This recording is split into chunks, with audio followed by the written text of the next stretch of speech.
Everybody wants to cook like a pro, but your electric stove could be holding you back.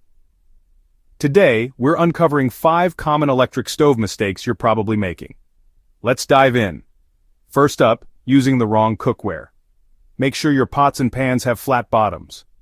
Uneven pans can mess with the heat distribution.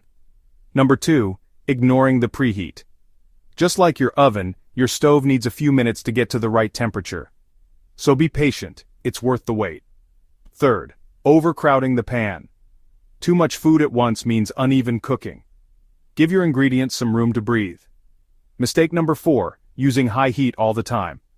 Cranking it up too high can burn your food on the outside while it's still raw on the inside. Medium heat is your friend. And finally, not cleaning your stove regularly. Built-up grime can affect performance and even start a fire. A quick wipe down after each use goes a long way. There you have it, folks. 5 simple tips to boost your cooking game. Hit that like button if you found this helpful, and subscribe for more kitchen wisdom. Happy cooking!